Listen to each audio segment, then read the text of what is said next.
pajak mengenai kegiatan pengawasan pajak yang ikut menggandeng Babinsa dan Babin Kamtipmas. Pertanyaannya adalah apa ini nggak menggandurkan batas antara fungsi pertahanan dan juga keamanan dengan fungsi administrasi sipil? Dan yang terakhir Mbak Puan, soal kasus ex-jam Febri Syah yang sampai dengan saat ini belum juga ditahan, padahal satu koleganya sudah ditahan. Nah, bagaimana DPR melihatnya? Apakah ada untuk sesegera mungkin menahan Febri? Terima kasih.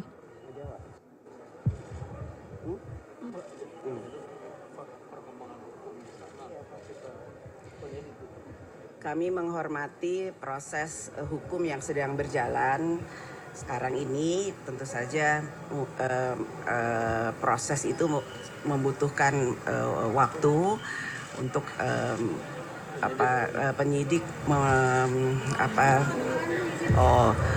kami menghormati proses yang sedang berjalan. Tentu saja proses itu membutuhkan waktu untuk mengumpulkan bukti dan hal-hal lainnya.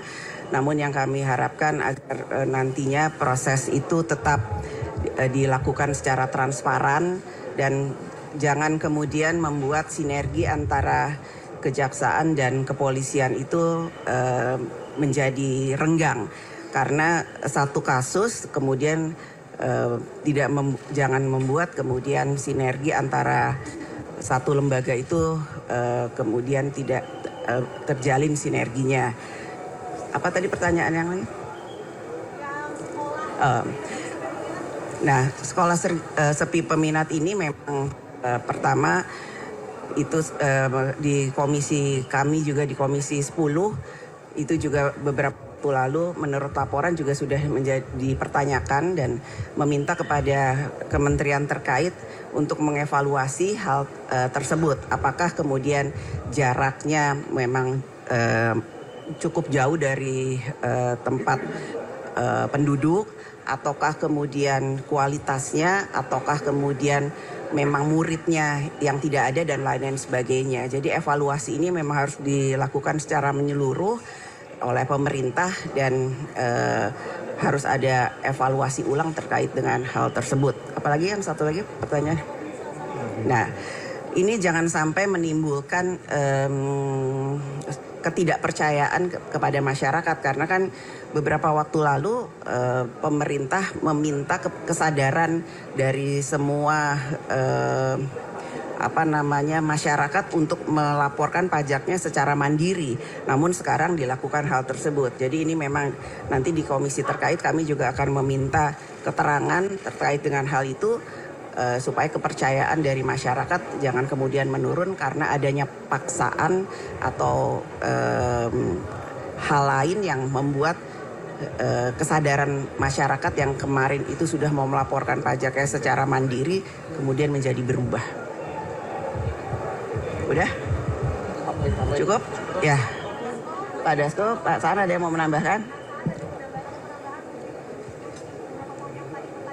Ya, yang pertama yang terkait dengan soal kasus hukum ya, kita tentu proses penyidikan kan pemeriksaan masih terus berlangsung dan tentu kita akan menunggu menghormati proses jalannya hukum yang sedang berlanjut kan. Tapi kita berharap bahwa ada ekualitas ya, ada kesetaraan dalam soal penanganan. Jadi ajas kesetaraan itu tetap menjadi hal penting dan tidak membedakan satu sama lain. Nah, yang kedua memang ini fenomena sekolah negeri khususnya di sekolah dasar yang memang banyak yang bukan sepi peminat ya, memang banyak juga sekolah-sekolah swasta lain sebagainya yang ini tentu harus menjadi pertimbangan terutama dari kementerian terkait, dan tadi Ibu Ketua sudah menyampaikan Komisi 10 nanti akan membicarakannya secara khusus terkait dengan fenomena tersebut. Nah, terkait dengan petugas pajak yang menggandeng Babinsa, jangan sampai nanti ada kesan menakut-nakuti ya. Jadi menakut-nakuti petugas wajib pajak ya, seakan-akan wajib pajak itu ditakut-takuti dan menimbulkan rasa ketakutan, dan yang paling penting jangan sampai nanti para wajib pajak itu merasa terteror. Nah ini penting sekali ya. Jadi sebelum melakukan ini penting sekali dari pajak ini untuk memikirkan dampak dengan menggandeng institusi yang memang bukan tugasnya ya, bukan ranahnya. Jadi sekali lagi ini penting sekali. Ya, makasih. Terima kasih ya.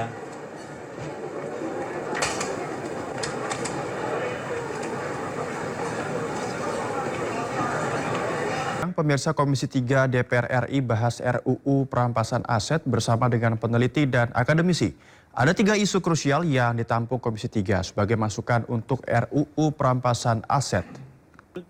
Rumusan pasal yang dapat memperkuat. 3 isu penting yang menjadi pembahasan dalam rancangan Undang-Undang Perampasan Aset yakni nomenklatur RUU, pengawasan terhadap aparat penegak hukum, hingga mekanisme pengelolaan aset hasil rampasan negara. Istilah perampasan aset juga dipertanyakan hingga diusulkan diganti menjadi pemulihan aset. Salah satu anggota Komisi 3 DPR RI, Rikwanto, mengusulkan agar Badan Pengelolaan Aset dalam rancangan RUU perampasan aset tidak di bawah Kejaksaan Agung. Bahkan dengan rekening khusus. Saya tertarik masalah perlunya Badan Pengelolaan Aset bukan lagi di Kejaksaan, yang diserap oleh negara sedikit sekali. Saya setuju untuk hal tersebut.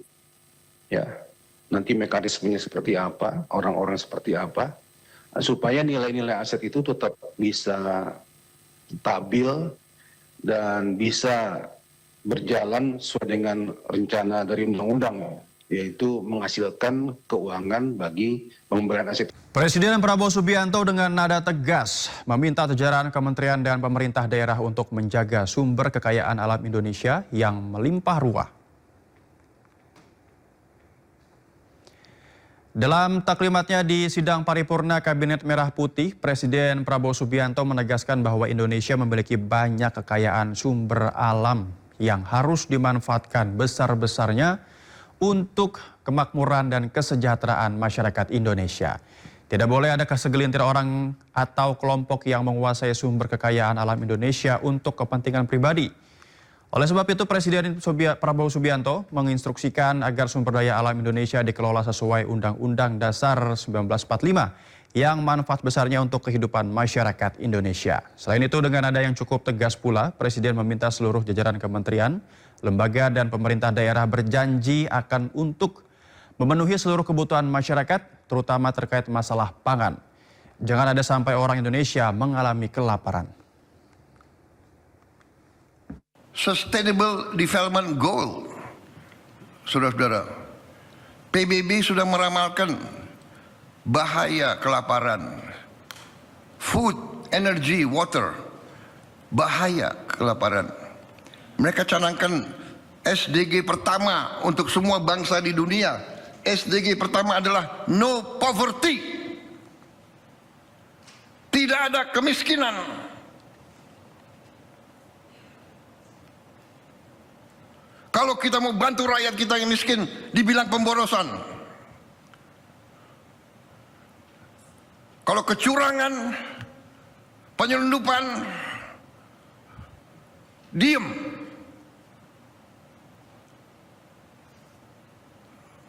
Orang besar kasih kredit terus triliunan. Orang kecil nggak boleh terima apa-apa. Zero hunger. Zero hunger, tidak boleh ada orang Indonesia yang lapar. Saya minta belajar, kita belajar dari negara-negara lain. Jangan malu belajar.